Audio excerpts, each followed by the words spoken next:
actually just transit the director responsibility just this year or last year? This year, right? So since now Michele is no longer director, she can enjoy science more than Simon now. Instead of doing a regular introduction, I think I would like to do it a little differently since I personally know him very well. So I was a postdoc with Michele, and I still remember the first time when I came to Toulouse. Go to Toulouse, went to Toulouse, and Michele and Simon are very, very nice, and they offered to pick me up at the airport. But instead of handing me a book of materials related to what I'm going to be involved in terms of science, they gave me a bottle of wine as a gift. So that's the first thing I learned in France, that wine always goes first and then science. And I believe that in the next two talks, they will prove to you that the more wine you drink, the better science you can do. So the next talk will be starting with Michele, and her talk is going to be categorization of objects in nature scenes. The first 200 milliseconds of visual processing. Please join me for the talk.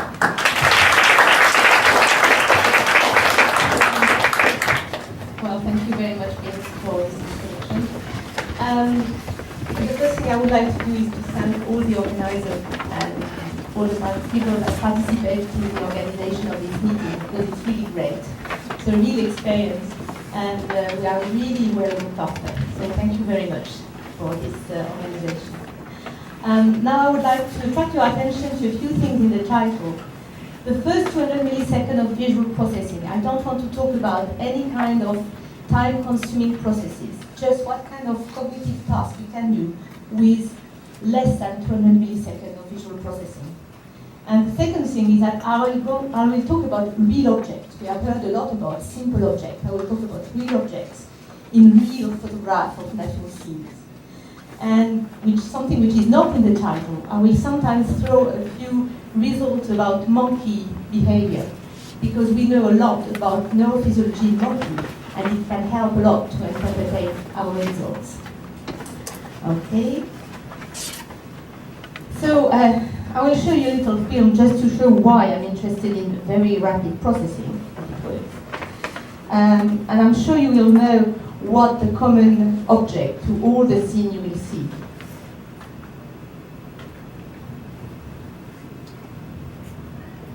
So although you can probably not remember this scene, you probably notice that there is an animal in every one of them. And you have been able to process all these scenes very, very, very rapidly. Okay, so to look at this type of processing, we used a fast visual categorization task that Simon set up in 1996. And basically the subjects are facing the screen, and some natural photographs are flashed for only 20 milliseconds in the center of the screen. And the subject has to release a button if they see an animal, one other category of object, but let us talk about animal now. And they have to keep pressing the button if they don't see any animal. So it's a go, no-go response, okay? This is the kind of image that can be flashed. All right, this is what you have seen. Basically, humans are really good at doing such tasks. They score about 94% correct, whatever the set of stimuli you give. And they have a reaction time distribution, and you will see quite a lot of them. So in green, you have the reaction time distribution of correct co-responses, and in red, the false alarm. And something which is very much of interest for us is the first time being at which you can see a statistical bias towards correct co-responses, because we think this is the minimal time in which the processes can be completed. This is distribution of reaction time. You can also look at the EEG while the subjects are performing the task, and you can average the ERPs on correct target trial in green and on correct distracted trial in red. You can see that they superimpose very well, and there is an abrupt difference that starts at about 150 milliseconds here, and that is shown in blue, which is the difference between these two average ERPs. Okay, so maybe animals are a bit special, they are biologically pertinent, but we can change the target. Here, you had animals in non-target trials, but you can change and have vehicle as targets among non-vehicle distractors. If you look at the reaction time, you get about the same distribution of reaction time for vehicles and for animals. So you can have the same sort of fast reaction, fast response for vehicles. You can also have it for human beings. And if you try to get some objects, category of objects that are supposed to be processed faster, like human faces, you get the same results. And animal faces, you get the same results. So basically, this is the best you can do. It's optimal. But you have an easy switch between categories, which shows a behavioral flexibility. A result from monkeys. Monkeys can do the task as well. They are much faster than humans. This is the distribution of reaction time for monkeys. They are not that less accurate, 90% correct, with scenes they see only for the first time. So don't compete with monkey, is the neat answer. Something which is very interesting is that this minimal reaction time I was talking about earlier is at 180 milliseconds in monkeys. And this is a real challenge to be able to explain that monkeys can let go of a button in 180 milliseconds. This is a picture that we published in 2001. And here is a ventral stream with the various steps into the ventral stream that looks after object recognition. The first figure is the shortest latency that has been seen in this area, and the second figure is an average latency for this step, average step. Okay, what happens if you look at the trajectories that has to be done through the visual system and then the motor system to explain that the monkey can let go of a button in 180 milliseconds? It's very difficult to escape the conclusion that the processing that has to be done is largely feed-forward, and I think Simon will talk a lot about that, massively parallel, and I'm going to talk about it, automatic, which also I'm going to talk about, and based on coarse representations. Okay, so how parallel and how automatic are the things I would like to discuss with you today. When you try to find an animal in a natural scene is something coherent. So what happens if you have now to tell the same thing, let go of a button if you see an animal, but you have two scenes to process in the same time. So we set up a task in which you could have one scene on one side, one scene on the other side, or two scenes together. This is what it looks like, so you can do the task and you can clap it in your hand every time you see an animal.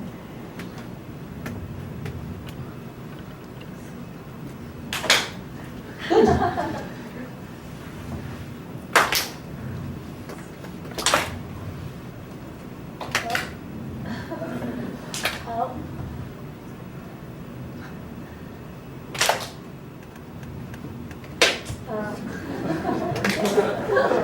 A bit more attention. Anyway, I think you can see that you can do the task, and it's pretty easy. In fact, now with one image, this is what you score. You know it's a reaction time distribution for correct and false alarm. You have an accuracy which is a bit lower because now the images are on in the periphery of your fovea. Okay, but this is what you get with two images. So basically, there is no cost, at least no temporal cost, and the decrease in accuracy here can be explained perfectly well with a model that takes into account the performance on a one-image trial. So this is in pink, the performance of the subject D prime, the dynamic D prime, for one-image trial, and in blue for two-image trials, and in green the model that has been built from the performance on the one-image trial. So you have one image on each side. As they are briefly flashed, they are processed by one hemisphere, and you have a sort of conflict I will talk about at the frontal cortex in order to decide which response you are going to give. Okay. Differential activity in terms of EEG. Can I remind you, we do the difference between target and distractor trials. This is what you get on the occipital side for one image trial. This is what you get for two image trials. So it's exactly the same differential activity. On the other hand, if you look at frontal sides, then you get a lower amplitude for the two image trial, because basically we have one hemisphere saying, no, there is no animal, and the other saying, oh yes, there is an animal. Unfortunately, we didn't have any trial with two animals in one. So that's it. Okay. The performance drops with 4 images. I've got only one trial, so you will have to be asked whether there were an animal or not, and whether you could actually recognize some other pictures that I'm going to flash. I'm going to flash 4 images. Are you ready? Where's the animal? Yes? Do you know what kind of animal it was? Camel. Camel. Okay. Any other images that you have seen? Flowers, yes? Very good. Here is what you showed. Okay? Not exactly camels, but not that. It's a mammal. You are not in the best condition, I must say, but you had 2 pictures right. Okay, so basically, the performance really dropped with 4 images. On the one image trial, you score only 80% correct, okay? On the 2 image trial, you score 75% correct. And the very interesting thing is that whether the 2 images are flashed on one side, so processed by the same hemisphere, or the 2 hemifields, so that they are processed by 2 hemispheres, you get exactly the same results. So the parallelism is the same within an hemisphere or between the 2 hemispheres.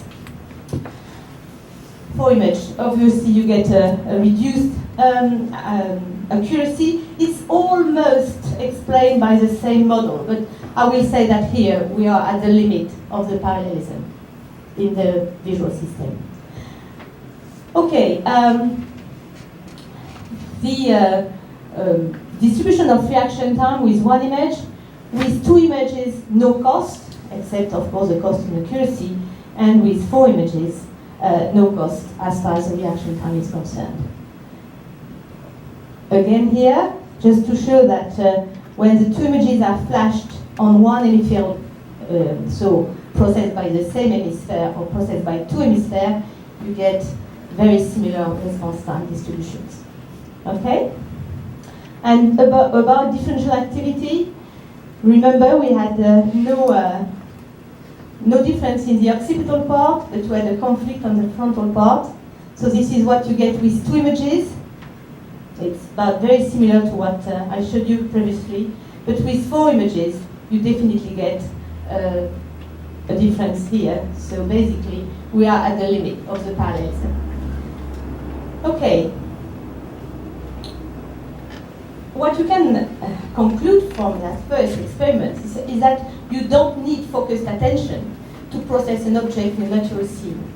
And this was shown also the same year by another group.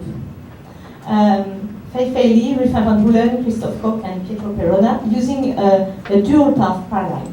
And I'm going to show you this dual path paradigm because I'm going to use it a bit further in the talk.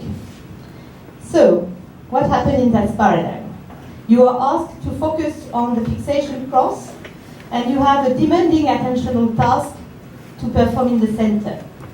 This task is adjusted for every subject so that you get only 75 to 80% correct. Okay? Then you have a second task to perform. A natural photograph can appear in each of the 4 quadrants, and then again, it's adjusted for every subject to be performed about 80% correct on its own. Now, this is what it looks like. So try to find an L among T or a T among L, it's masked. And in that case, you are not looking for an animal, you are trying to tell me if the face is a male or a female, okay? You need to be trained, but you can perform that. It's pretty difficult, and the central task has to be processed as a priority. So here is the way you are actually presenting the results in such a task.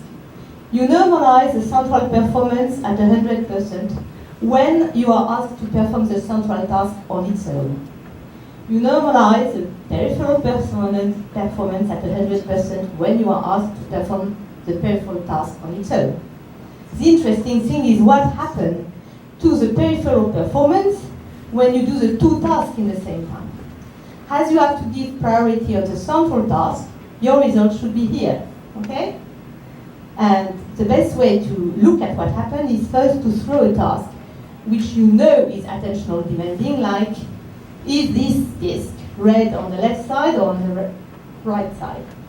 And what happened to the performance of such a task is that it falls to chance level. Good.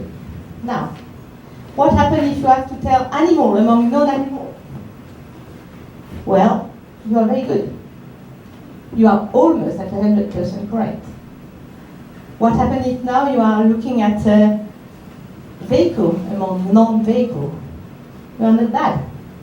So basically, when you do that, at the periphery, in the quadrant, with the central task, which is very attentional demanding, you can do such a task. No attention required for animal or for man-made object. So the first conclusion I want to make is that visual processing in such categorization tasks is largely parallel and doesn't need attention whether you are trying to find a biologically pertinent object or whether you are trying to find a man-made object. Okay, categorization can be done at multiple levels. So far, this picture can be seen as an animal, as a dog, as a collie, as my dog. Also, it's not my dog. Anyway, in all psychological textbooks, you know since Roche et al. Seminal work that you have a basic level advantage. Normally, what is said is that this picture is first recognized as a dog before needing more abstraction to be recognized as an animal and more details to be recognized as a collie. But remember, it was already very, very challenging to find out how the monkey could actually let go of the button in 180 milliseconds when he was doing superordinate categorization. Could it be even faster at the basic level? We had quite a bet at that time.